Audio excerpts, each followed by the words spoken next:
The general's pristine office, a meticulous general known for his iron fist and even stricter adherence to protocol, sat behind his massive mahogany desk. Everything in his office was in its place, from the rows upon rows of books to the single framed photo of him with his late wife on the top shelf.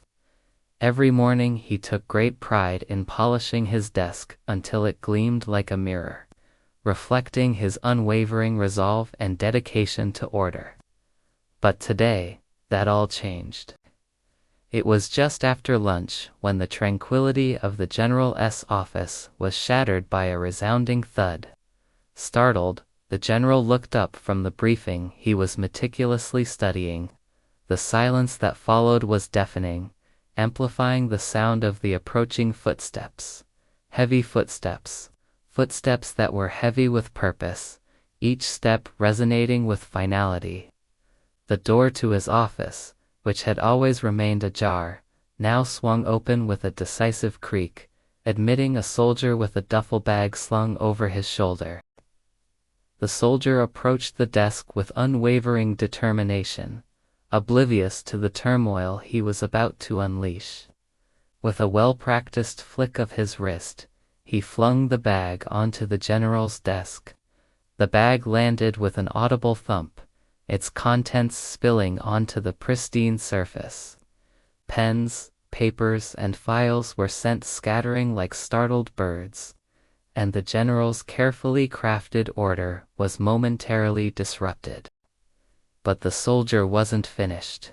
He reached into his pocket and pulled out a sealed envelope, its edges slightly damp, presumably from the rain outside. He placed it on top of the jumble of items that had once been neatly arranged. Then, without waiting for a response, he turned and left the office as abruptly as he had entered, leaving the general surrounded by the mess and a growing sense of unease. The general stared at the bag on his desk, disbelief etched on his face. It was one of those moments when the weight of responsibility presses heavily, stealing away any trace of sleep or relaxation. Who would have the audacity to barge into his office, to disrupt the very essence of his meticulously organized existence? Rising from his seat, he began the arduous task of sorting through the mess. As he did, his eyes fell upon the envelope. Curiosity piqued, he picked it up, his fingers tracing the wet edges. The general hesitated for a moment, his mind racing. Normally, he prided himself on his punctuality, never letting a moment pass without a proper response. But something about this situation, the unexpected arrival, the audacious toss of the bag, it all demanded a measured reaction. With a deep breath, he decided to attend to the matter at hand. The contents of the bag were mundane, typical of what one might carry on a long journey: a change of clothes, a toothbrush, some shaving supplies, and a worn leather notebook. There was nothing overtly suspicious, yet there was something about the intrusion that nagged at him.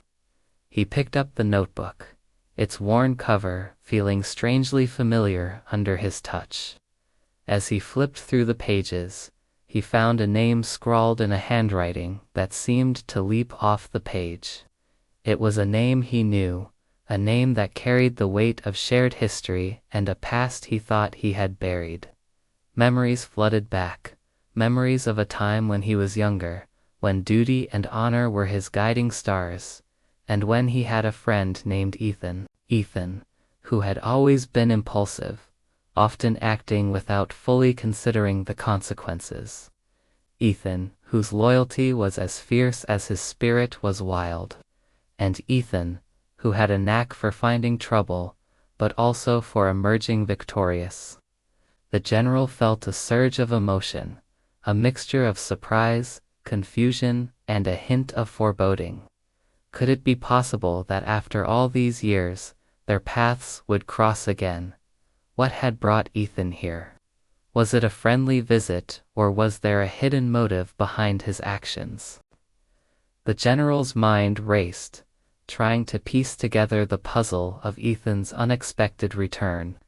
He recalled their shared past, the camaraderie they had forged in the face of danger, and the ideals they had once held so dearly.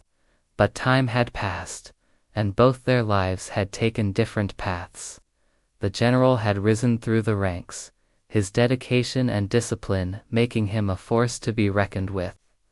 Ethan, on the other hand, had become a shadow, a whisper of the past, someone he thought he had long forgotten. And then there was the scar. The general's gaze drifted to the faint scar above Ethan's left eyebrow, a reminder of a battle where they had fought side by side. The scar had been a source of amusement back then, a testament to their shared misfortune, but now it brought back a flood of emotions, both happy and painful. The general felt a sense of connection, a recognition of shared history.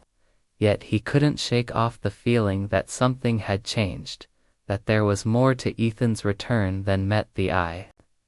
He pondered over the possibility that Ethan might need his help, that the old bond between them could be reignited. But he also grappled with the fear that Ethan's presence might disrupt the carefully balanced life he had built. As the minutes ticked by, the general found himself torn between his duty, his loyalty, and his instincts. He knew he had to act, but the path forward was unclear. The weight of his decisions echoed in the silence of his office, amplifying the ticking clock. Suddenly, the general straightened, his eyes hardening with resolve. He had made his decision. Ethan might have been impulsive, even reckless at times, but he was still someone the general cared about. Their shared past, though long buried, was a bond that couldn't be severed. With newfound purpose, the general wasted no time. He picked up the phone on his desk and dialed a number. His voice, normally commanding and authoritative, was surprisingly gentle as he spoke. He inquired about Ethan's whereabouts, hoping to get a better understanding of what had brought him back. On the other end of the line, there was a pause, a pregnant silence that stretched, amplifying the general's anticipation. When the reply finally came, it was unexpected, even shocking. The news that Ethan was in trouble, that he needed help, hit the general like a physical blow. Ethan, the one who had always seemed invincible, was now in trouble. The general's heart clenched. Memories of their camaraderie, of laughter and shared challenges, flashed before his eyes. But he was a man of duty. No matter how personal his connection to Ethan, he knew he had to prioritize his responsibilities. Yet the thought of Ethan needing help tugged at his conscience. Could he ignore his old friend's plea for assistance? The general grappled with the conflicting emotions, caught between his sense of duty and the pull of their shared past. Then, with a deep breath, he made his decision. He would help Ethan, not because it was easy, but because it was right. As he ended the call, the general's face was set with determination. He rose from his desk, his movements sharp and efficient. He had a mission now, a purpose that transcended his usual routine. He wasted no time in preparing. Grabbing his coat, he strode out of his office, his gait radiating authority and resolve. As he walked, his mind raced, strategizing, planning his next move. He knew he was stepping into the unknown, but he was ready. The general's office, once a sanctuary of order, now bore the marks of disruption. The thrown bag lay on the desk, a silent testament to the chaos that had just occurred. The neatly stacked papers were scattered, and the polished surface was marred by the jumble of belongings. But amidst the mess, there was a strange sense of energy, a reminder that life was never truly static. The general's world, once confined to the structured walls of his office, was now expanding, embracing the unexpected turns that fate had in store. The intrusion, the cryptic message, and the call for help had shaken him, pulling him out of his routine and into the realm of the unknown. And as he stepped into this new territory, he realized that while order had its appeal, life was ultimately about embracing the unexpected, confronting challenges head-on, and helping those in need, no matter the cost.